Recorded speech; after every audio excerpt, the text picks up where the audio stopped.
The candidate, Mr. Hinckley here, is going to speak, and then I'm going to come up afterwards to talk to you about our role as citizens, the role that we're going to play in his campaign, the role that we're going to play in taking back our country from the other side, and how important it is that we attend these events, contribute to our ability, and most importantly, get out the vote. I'm going to let Mr. Hinckley tell you about himself, but he ought to be a Californian. He's an entrepreneur. He's a young man. He has a family, I think, and most of all, he's a software entrepreneur. Did a startup, a thing called Bullhorn, which is a major online recruiting and staffing service, one of the largest in the country. He'll brag on his own company, I hope, and tell us about his role. So these are the kinds of qualities that we like in our candidates as conservatives, and they're especially the qualities we need in the people in the Senate. Somebody who knows something about making money rather than burning it. So I introduce to you now Mr. Barry Hinckley from Rhode Island. Woo!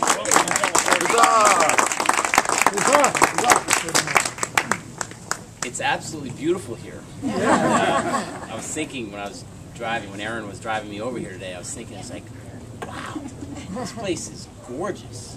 It must have been amazing before high taxes. And so it's funny, I was giving one of my talks in Boston a little while ago, and I was warming, I was in the bathroom kind of doing my pregame, and I was in there, and they just renovated this place in Boston, the University Club, and they have these new faucets without faucets, right? So you have to like kind of do this jujitsu to get them working there, but it wasn't really tuned up that well yet. So I'm in there trying to get the soap off my hands, doing like this karate moves, and I finally got the thing going and cleaned up. And I turn around and there's this old guy standing behind me, looking like I'm from outer space. And I was like, and I'm like going, like I'm running for senator, and this guy thinks I'm a complete loony. And it happened. He was one of the big donors too, but he did write a check, so that was good. So the question is, why am I here, and why are you here? I'm from Rhode Island, the smallest state in the country with the longest name. The real name is Rhode Island and Providence Plantations. And we actually had because there's nothing good going on in Rhode Island right now. We actually had a referendum last fall whether we were going to shorten it to just Rhode Island or keep it Rhode Island and Providence Plantations. And because no one's working, they decided to keep it. Still Rhode Island and Providence Plantations. That was a big deal. But what's not happening in Rhode Island is jobs. And as I was introduced by Mike, I am a job creator. And a lot of people ask me, why are you going into politics? Because you haven't climbed the ladder of politics, so to speak, and gone from General Assembly to Attorney General to Federal Prosecutor. And I simply say, well, look at what those people have done. Look where we stand. And I have 2 kids, and I'm 45 years old in a couple weeks. And when I semi-retired from my software company a year ago, semi-retired because I still have to work, but I don't work there anymore, I started a company called Bullhorn from scratch. There's about 150 people there today. We do about $30 million a year in revenue, and it's #1 in the world in what we do. We create software for Kelly Services and all the recruiting agencies around the world. So it was a big success, and I started at 0, and that's kind of where I'm here now, as a job creator running for U.S. Senate in Rhode Island, where I can really have an impact. Just to give you an idea of the scale, there's 39 towns in Rhode Island. Rhode Island fits in the county that I'm from in Maine originally. It's tiny. I can drive across it in 45 minutes, and I can win if I raise $5 million. That doesn't buy Carly Fiorina the stationery she needs for thank you notes on her campaign. You know what I'm saying? So this is very doable, where a guy like me that started his business from scratch with no money and created hundreds and hundreds of jobs in the private sector, I can do this. And the response has been really good. But I like to put everything into perspective, and maybe this will help us all relate to each other as states in this great union. I use a lot of metaphors, so maybe this one will work. You guys can tell me afterwards. Imagine America Inc. Imagine this as the greatest company that ever was. Okay. People came from all over the world to come to work for America Inc. We came from every country that had a crappy old company to get new jobs, and everyone almost was employed or employed people here in America Inc. And we all brought diverse skills, passions, and passion for freedom. to give ourselves and our family a better life. And we built an amazing company called America Inc. We had a small corporate headquarters, a very small corporate headquarters that our founding fathers geniusly designed as a blueprint to enable the basics, defense against competing companies, interstate commerce so we could grow and do business with each other. We decided on a common language. Imagine that. We all spoke Italian and German and English, Portuguese, Spanish, but we decided English. We needed an operating system, just like the internet has one operating system, TCP. That's why computers can talk. We decided on one operating system, the English language. It worked. Rhode Island, the state I'm from, was the 13th division. Let's call them divisions, if we look at it as a corporate structure. We were the 13th and final division to join this great America Inc. in the original Constitution. Our founding fathers laid out this amazing business plan. We call it a Constitution. And that's been the blueprint that guided us through such growth. And as we grew to eventually 50 great divisions that we call states. And divisions were very diverse. Some were good at agriculture. Some were maritime-based. California grew up its own industries, ranging from agriculture to now technology and everything in between. One of the largest divisions in America Inc. So as this great country grew, unfortunately, corporate got fat, got real fat.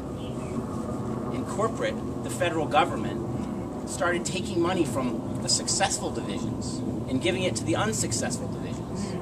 And all of a sudden, bad was good and good was bad and black was white and everything was confused because corporate got too big and the divisions weren't allowed to thrive and prosper like our founding fathers designed. This country was designed, this great America Inc. was designed with a small, limited federal government so the divisions, i.e. the states, could prosper based on a meritocracy.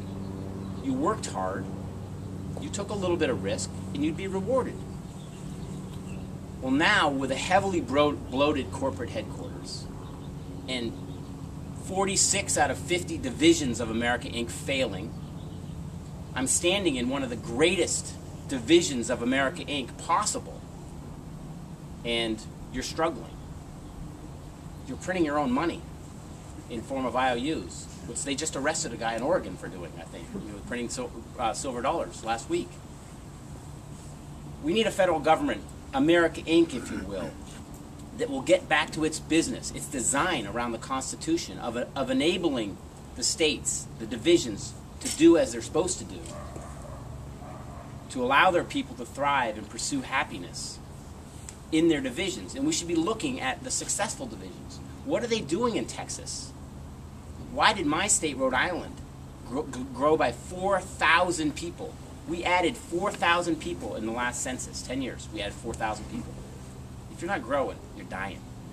What are they doing right in Texas? They grew by 20%. They're doing relatively well. No one's kicking butt today in America Inc., but they're doing better than most.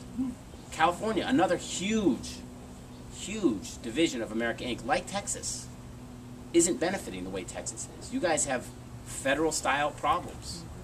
You've been copying Big Brother in D.C. a little bit. We need to be spending time focused on what are the successful divisions of America Inc. doing. What are they doing in states like Texas? What's Mitch Daniels doing in Indiana that allows him to balance the budget?